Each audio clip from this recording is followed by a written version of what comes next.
नमस्कार, आप देख रहे हैं प्रदेश का नंबर 1 और सबसे भरोसेमंद news channel India news Haryana और मैं हूं आपके साथ आयुष चित्रानी। फरीदाबाद मेट्रो में आप सभी का स्वागत है। आपको दिखाते हैं फरीदाबाद की हर तमाम बड़ी और आपसे सरोकार रखने वाली खबर।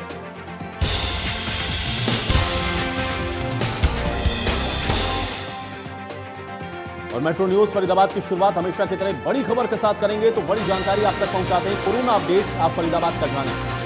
फरीदाबाद में लगातार कोरोना के केस बढ़ रहे हैं। 24 घंटे में 59 नए मामले फरीदाबाद में मिले। 24 घंटे में 35 मरीजों ने हालांकि कोरोना को मात दी है। जिले में कोरोना से लगातार जो आंकड़े हैं वो बढ़ रहे हैं। तो कोरोना से एक मरीज की मौत भी जिले में हुई है, ये बड़ी और अहम खबर है। और एक्टिव केस का आंकड़ा 661 पर पहुंच गया है। तो ये कोरोना अपडेट है फरीदाबाद का। आंकड़े बढ़ रहे हैं, इसलिए सावधान रहें, सतर्क रहें। कोरोना के जो गाइडलाइन है उनका पालन करें, क्योंकि फरीदाबाद में ये केसेस लगातार बढ़ रहे हैं। 24 घंटे में 59 नए मामले फरीदाबाद में सामने आए हैं कोरोना के। और 24 घंटे में हालांकि 35 मरीज ऐसे हैं जो कि कोविड को मात दे चुके हैं, कोरोना से सही हुए हैं। जिले में कोरोना से एक मरीज की मौत भी हुई है और एक्टिव केस का आंकड़ा 661 पर पहुंच गया।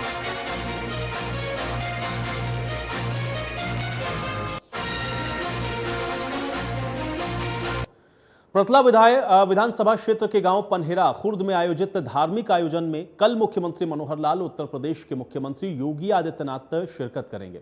इसको लेकर के इंडिया न्यूज हरियाणा के संवाददाता ने प्रतला के विधायक और हरियाणा वेयर हाउस के चेयरमैन नयनपाल रावत के साथ खास बातचीत की है। ये रिपोर्ट। प्रतला विधानसभा क्षेत्र में एक बड़ा आयोजन धार्मिक होने जा रहा है, जिसमें पूरे देश से लगभग 6000 साधु अलग अलग अखाड़े से यहाँ शिरकत करेंगे। और इसके अलावा उत्तर प्रदेश के मुख्यमंत्री योगी आदित्यनाथ और हरियाणा प्रदेश के मुख्यमंत्री मनोहर लाल खट्टर वो यहाँ पर शिरकत करने वाले हैं। इसको लेकर ज़्यादा जानकारी विधायक साहब से जानते हैं कि क्या कुछ रहने वाला है इस प्रोग्राम के अंदर। विधायक साहब, देखिए, एक बहुत बड़ा आयोजन प्रतला विधानसभा के गांव पनहेरा खुर्द में होने जा रहा है। ये एक बहुत ही बड़ा धार्मिक प्रोग्राम है और इसमें देश के हर अखाड़े से साधु संत आएंगे, क्योंकि बाबा जो अवधूतानाथ हमारे यहाँ पर हैं, वो 12 साल की खड़ेश्वरी तपस्या के बाद 3 तारीख को उनको बिठाया जाएगा सभी साधु महात्माओं के द्वारा। और माननीय मुख्यमंत्री मनोहर लाल जी जो एक संत की तरह इस प्रदेश को आगे लेकर के चल रहे हैं। माननीय योगी आदित्यनाथ जी जो उत्तर प्रदेश के मुख्यमंत्री हैं, उनके भी आने की पूरी संभावना है। और अन्य जगह से साधु संत बहुत बड़ी तादाद में यहाँ आएंगे और लाखों लोगों के भोजन की व्यवस्था यहाँ पर की गई है। तो एक बड़ा आयोजन प्रतला विधानसभा में होने जा रहा है। आपकी विधानसभा में इतना बड़ा धार्मिक आयोजन होने जा रहा है। बात करें 12 साल से एक बाबा यहाँ पर खड़े होकर तपस्या कर रहे हैं, समापन अवसर है। कौन कौन बड़ी हस्तियाँ होंगी और किस नज़रिए से आप देखते हैं क्षेत्र के हित में इसको? देखिए, क्षेत्र के हित में नहीं, जो साधु संत हैं वो इस देश के लिए हैं, क्योंकि ये देश साधु संतों के और ऋषि मुनियों के जो है ना तपस्या पर टिका हुआ है। और मैं समझता हूँ जब से प्रदेश में माननीय मुख्यमंत्री मनोहर लाल जी की सरकार और उत्तर प्रदेश में माननीय योगी जी की सरकार और इस देश के बहुत ही यशस्वी और तपस्वी माननीय नरेंद्र मोदी जी इस देश के प्रधानमंत्री जब से बने, तो ऐसा लगता है जैसे साधुओं का युग है और दोबारा से ऋषि मुनियों ने जन्म लेकर के इस देश को संभालने का काम और प्रदेशों को संभालने का काम किया है। तो निश्चित तौर पर बहुत बड़ी तादाद में साधु संत आएंगे। और साधु संत किसी एक जगह और एक परिवार और एक क्षेत्र के नहीं होते, वो पूरे देश के लिए एक सुख, चैन और समृद्धि की जो कामना करते हैं। तो मैं समझता हूं कि ऐसे साधु यहाँ पर आएंगे और माननीय मुख्यमंत्री मनोहर लाल जी, योगी आदित्यनाथ जी, ऐसे बड़े जो हमारे राजनीतिक स्टार हैं या मुख्यमंत्री हैं, वो भी यहाँ पर पहुँचेंगे। तो कहीं ना कहीं साधु किसी एक के नहीं होते, सभी देशवासियों के होते हैं, सभी जनमानस के होते हैं और वो सबकी भलाई के लिए कार्य करते हैं। कहीं ना कहीं संज्ञा दी है उन्होंने मुख्यमंत्री मनोहर लाल को और योगी आदित्यनाथ को कि वो भी एक बड़े साधु हैं, क्योंकि रात दिन जनसेवा में लगे हुए हैं और लोगों का भला करने में लगे हुए हैं। प्रतला से इंडिया न्यूज के लिए राजेंद्र दहिया। तो प्रतला में संत अवधूतनाथ 12 साल से खड़े होकर तपस्या कर रहे हैं। उनकी तपस्या के 12 साल पूरे हो चुके हैं और अब एक बड़े भंडारे का आयोजन यहां पर हो रहा है। इसमें मुख्यमंत्री मनोहर लाल और उत्तर प्रदेश के मुख्यमंत्री योगी आदित्यनाथ मंगलवार को धार्मिक आयोजन में पहुंचेंगे। इस पर इंडिया न्यूज ने खड़ेश्वरी बाबा अवधूतनाथ के साथ खास बातचीत की है। ये रिपोर्ट देखिए। गांव परेड़ा में पिछले 12 साल से बाबा हैं जो बिल्कुल खड़े रहे हैं 12 साल तक, और अब उनके समापन अवसर का समय है, क्योंकि भंडारा होना है। बाबा हैं हमारे साथ, बाबा क्या मानते हैं, 12 साल से तपस्या की है, इतनी लंबी तपस्या में क्या कुछ आपने महसूस किया? अनुभव होता है, ये जो तपस्या किया जाता है अनुभव का मतलब आत्मशक्ति बढ़ता है। क्या मानते हैं, क्या उद्देश्य है इसका? उद्देश्य कुछ नहीं, तपस्या है। तो कल जो समापन होना है, क्या कुछ मुख्य वो रहेगा आयोजन? नहीं, यहाँ तो पूरे हरियाणा का भंडारा है, हमारे जो साधु समाज के हैं 8 मन का भंडारा भी है, जो हमारे योगी आदित्यनाथ भी आने वाले हैं, और हमारे बालकनाथ जी अभी सांसद हैं वो भी आने वाले, बहुत से साधु हमारे पूरे भारत में आने वाले हैं, और हमारे जो हरियाणा के सीएम साहब हैं वो भी आने वाले हैं, दूसरे चौटाला, अनेक मतलब नेता भी आने वाले हैं। इस तपस्या के दौरान बाबा ग्राम में जैसे आप रहे हैं तो कुछ उतार चढ़ाव भी आपने देखे होंगे, क्या मानते हैं? उतार चढ़ाव कोई प्रकृति का रहता है, उतार चढ़ाव तो क्या कोई प्रकृति का, किसी तरह की परेशानी नहीं कोई परेशानी। ग्रामीणों का कैसे साथ? नहीं, ठीक है, ग्रामीण का पूरा साथ है, भक्तों का ग्रामीण के पूरे भगत हमारे हैं, सबका सहयोग है। हाँ, तो अब कल जो है समापन, उसके बाद कैसा रहेगा फिर आपका दिनचर्या? हम साधु लोग हैं, दिनचर्या का जैसा साधु हैं। अब ये मान लिया खड़ी 12 साल से आपने खड़े तपस्या की, खड़ी तपस्या तो ये हो गया, फिर दूसरी तपस्या चालू। दूसरी कौन सी वाली? अब ये कह के थोड़े होता है, ये नहीं पूछ बाद में बताएंगे, बताने ने पूरे दुनिया फिर देखेगा। हाँ, कुछ बड़ा करने वाले हैं, कुछ करने नहीं, तपस्या करने वाले हैं। तो तपस्या करने वाले हैं, ग्रामीण भी हैं हमारे साथ। ग्रामीणों का क्या कुछ कहना है, क्या मानते हैं जी बाबा यहाँ जिस तरीके से ये कह रहा है गुरु गोरखनाथ जी की जय। तो कहीं ना कहीं सभी ग्रामीणों में काफ़ी उत्साह है, और कल इसका समापन में देख सकते हैं बाबा में जो है काफ़ी तपस्या उन्होंने की है, तो ग्रामीणों में भी काफ़ी खुशी का माहौल है। पृथला से इंडिया न्यूज़ के लिए राजेंद्र दहिया। रतलाम में 3 मई को होने वाली राष्ट्रव्यापी धार्मिक आयोजन में मुख्यमंत्री मनोहर लाल, उत्तर प्रदेश के मुख्यमंत्री योगी आदित्यनाथ पहुंच सकते हैं। इसको लेकर के फरीदाबाद के डीसी जितेंद्र यादव और पुलिस कमिश्नर विकास कुमार अरोड़ा ने आयोजन स्थल का दौरा कर बारीकी से हर चीज का जायजा लिया है। इस मौके पर बल्लभगढ़ के एसडीएम और अन्य अधिकारी मौजूद हैं। अभी बाबा खड़ेश्वरी ने 12 साल का लगातार तप किया खड़े होकर, तो उसी के उपलक्ष्य में भंडारा, संत समाज वाला भंडारा कर रहे हैं। तो सीएम साहब आएंगे, हमारे लगभग सभी विधायक और एमपी साहब के आने की भी उम्मीद है। तो उसी का निरीक्षण करने के लिए साथ जिला पुलिस आयुक्त के साथ भी विजिट करने आए हैं। तो एसडीएम साहब है, एडीसी साहब है, बाकी हमारी टीम है। यहाँ पे एक बड़ा विशाल भंडारा है, तो वीआईपी कई आने की उम्मीद है, तो उसी सुरक्षा की दृष्टि से जो है यहाँ पे विजिट किया है। तो उसमें जो स्टेज है, जो पब्लिक की सीटिंग है, और जो पब्लिक पार्किंग है, वीआईपी पार्किंग है, उस सब के बारे में बताया।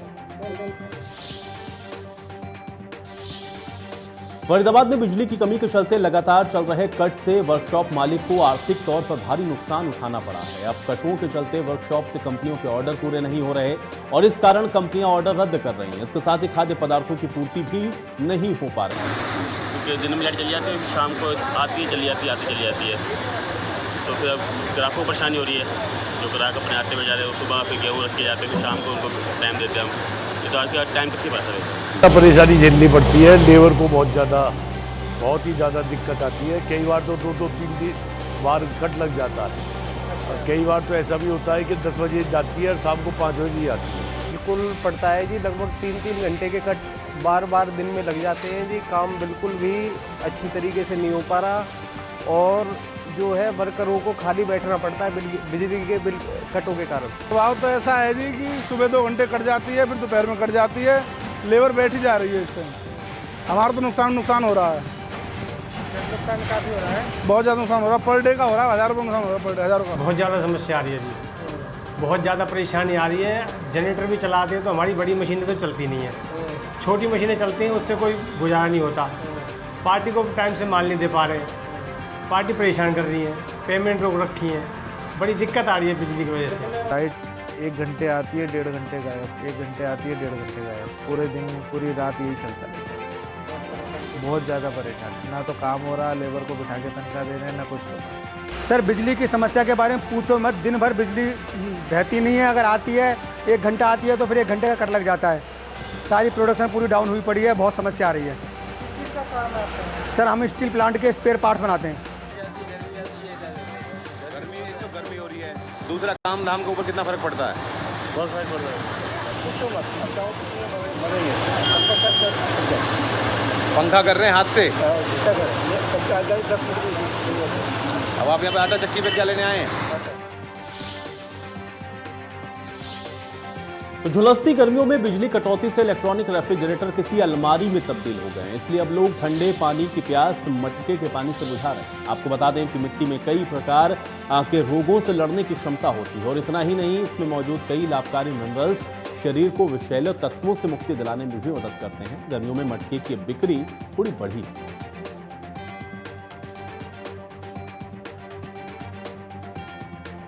लेने आए थे, पसंद करने आए थे। छोटा, रात को लाइट आती नहीं है, पानी फ्रिज में ठंडा होता नहीं है, पूरी रात लाइट नहीं आती, परेशान होते हैं। छोटे छोटे बच्चे अब सो नहीं पाते, पूरी रात पानी पी के परेशान।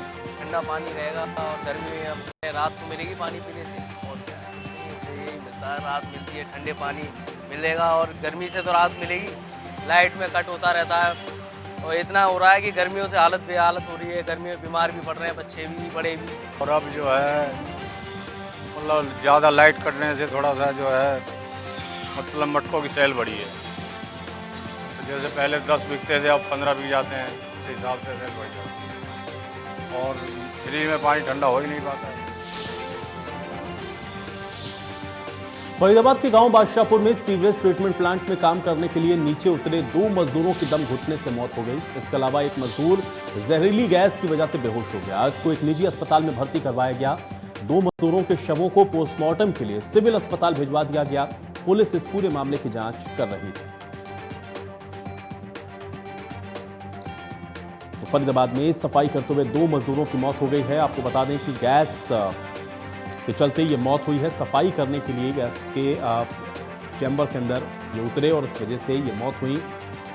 पुलिस ने अब इस पूरे मामले पर संज्ञान लिया है। सफाई करते हुए 2 मजदूरों की मौत का ये मामला सामने आया। सीवरेज ट्रीटमेंट प्लांट है जहां पर सफाई करने के लिए ये मजदूर इसके अंदर उतरे और इसमें से 2 मजदूरों की मौत हो गई। एक की स्थिति अभी फिलहाल गंभीर बताई जा रही है। टैंक की सफाई कर रहे थे 3 मजदूर, जिनमें से 2 की मौत हुई और तीसरे की स्थिति अभी फिलहाल गंभीर है। अस्पताल में भर्ती करवाया गया है जहां उसका इलाज चल रहा है।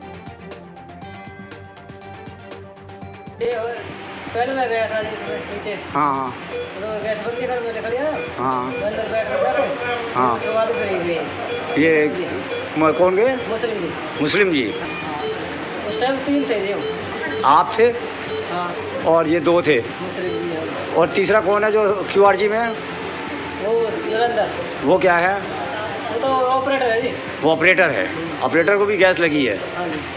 ठीक है। तुम्हारे कोई अधिकारी कोई नहीं था? सेफ्टी कुछ नहीं कर रखी थी आपने क्या? कोई नहीं था जी, संडे का।